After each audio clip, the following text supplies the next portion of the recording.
First ever factory outlet Mukinda Jewelries, KBHP, Somajiguda, Suchitra, Hanmakonda, Kottapet, Chandanagar, Khammam. Mukunda jewellers సమర్పించు కార్తీక మాసం special episodes కి స్వాగతం. అమ్మ నమస్తే. నమస్తే అమ్మా. అమ్మ కార్తీక మాసం వచ్చేస్తోంది. అవునమ్మా. ఈ మాసం మొత్తం ప్రతిరోజు కూడా అంటే ప్రత్యేకించి పూజ చేసినా చేయకపోయినా మిగిలిన రోజుల్లో కార్తీక మాసం మాత్రం ప్రతిరోజు దీపం పెట్టుకునే అలవాటుని విధిగా కొంతమంది పెట్టుకుంటూ ఉంటారు కదమ్మా.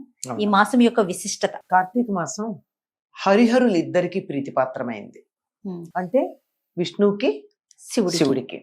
విష్ణువుకి ఇష్టం గనక లక్ష్మీదేవికి ఇష్టం, శివుడికి ఇష్టం గనక పార్వతీదేవికి ఇష్టం, శివపార్వతులకి ఇష్టం గనక వారి కుమారుడైనటువంటి కార్తికేయుడికి ఇష్టం. ఈ నెల పేరే కార్తీక మాసం, అంటే కార్తికేయుడికి సంబంధించింది. కృత్తికా నక్షత్రం ప్రధానంగా ఉండేటటువంటి నెల. పూర్ణిమ నాడు కృత్తికా నక్షత్రంలో ఉంటాడు సూర్యుడు, కనుక అటువంటి మాసం కార్తీక మాసం. కృత్తికా నక్షత్రం అగ్నితత్వానికి సంబంధించింది. ఈ నెలలోనే అగ్నితత్వానికి సంబంధించిన నక్షత్రం రావడంలో ప్రత్యేకత ఏమిటంటే ఇది ఎక్కువ చలి ఉండే కాలం. అవును, ఎక్కువ చలి ఉండే కాలంలో వేడిగా ఉండే నక్షత్రం ప్రభావం ఉంటే చక్కగా జీవులందరికీ సుఖం కలుగుతుంది.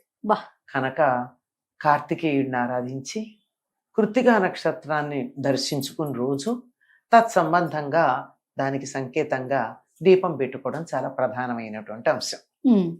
కనుక ఈ నెలలో తప్పనిసరిగా చేసే పనులు ఏమిటి అంటే సూర్యోదయానికన్నా ముందే బ్రాహ్మీ ముహూర్తంలో చన్నీళ్లతో స్నానం చేస్తారు. తల మీద స్నానం చేయాలి. మాసమంతా చేస్తారు. సాధారణంగా వాటి కార్తీక స్నానాలు అని పేరు. అవునమ్మా. ఈ స్నానాలు సాధారణంగా నదుల్లోనూ చెరువుల్లోనూ బావి నీటితోనూ అట్లాంటి వాటితో చేస్తారు. ఎందుకు అంటే అగ్ని యొక్క లక్షణం వరుణుల్లో అప్పుడే ఉంటుంది ఈ మాసంలో. కనుక ఆ వేడిమి ఈ చలికి సరిపోయి ఆరోగ్యం బాగుంటుంది. ఇది మొదటి. ఆ తరువాత కార్తీక దామోదరుని పూజిస్తారు సూర్యోదయానికన్నా ముందు.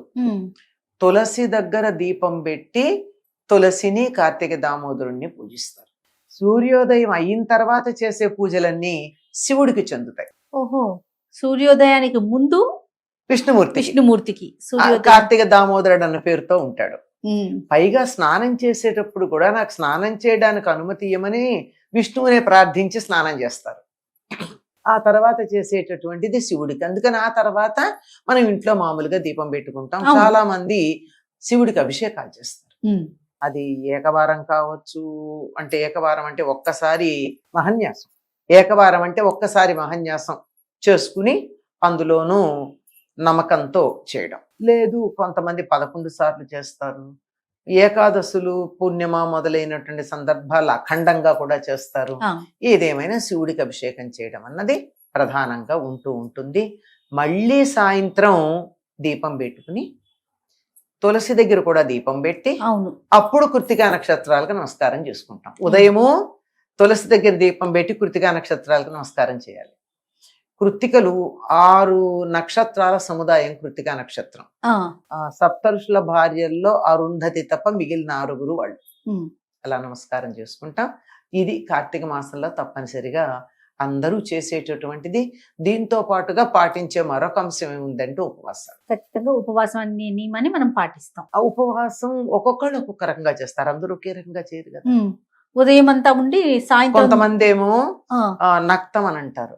నక్తం అంటే పగలంతా ఉపవాసం ఉండి నక్షత్రాలు వచ్చిన తర్వాత నక్తం అంటే రాత్రి భోజనం చేస్తారు. సాయంత్రం దీపం పెట్టిన తర్వాత సంధ్యా సమయం దాటాక శివుడికి అభిషేకం చేసి అప్పుడు భోజనం చేస్తారు. ఇది నక్తం. మేము నక్తం ఉండలేను అనుకున్న వాళ్ళు అర్ధనక్తం చేస్తారు. అర్ధనక్తం అంటే 2:30-3 ప్రాంతాలు, అంటే సూర్యుడు ఇలా పడమటి వైపుకి తిరగడం మొదలు పెట్టాక అప్పుడు అర్ధనక్తం చేస్తారు.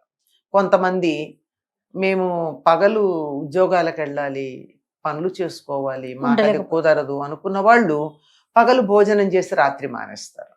ఏదో ఒక నియమం పాటించటం అన్నది, ఆహార నియమం పాటించడం అన్నది మనకి కార్తీక మాసంలో కనపడుతూ ఉంటుంది. వీటితో పాటు వనభోజనాలు ఒకటి. వీటితో పాటు ఉండేది వనభోజనాలు తప్పనిసరిగా ఉంటాయి. అవును, ఇవన్నీ కూడా. అమ్మ మనకి ఈ నెలలోనే మనకి వనభోజనాలు చేసుకుంటాం. కార్తీక మాసంలోనే అందరం కలిసి వెళ్ళి తర్వాత నాగుల చవితి కూడా చేసుకుంటాం. ఇవన్నీ కూడా మనం విశేషంగా చూస్తాం అవునమ్మా. కదమ్మా. కార్తీక శుద్ధ పాడ్యం ఏదైతే ఉందో ఆ రోజున గోవర్ధన పూజ అని చేస్తారు. గోవర్ధన పూజ ఒకటి. గోవర్ధన పూజ బలిపాడ్యమే అని కూడా అంటారు. అవును. ఈ గోవర్ధన పూజ ఏమిటంటే మొదటిసారి కృష్ణుడు గోవర్ధన పర్వతానికి పూజ చేయించిన రోజు.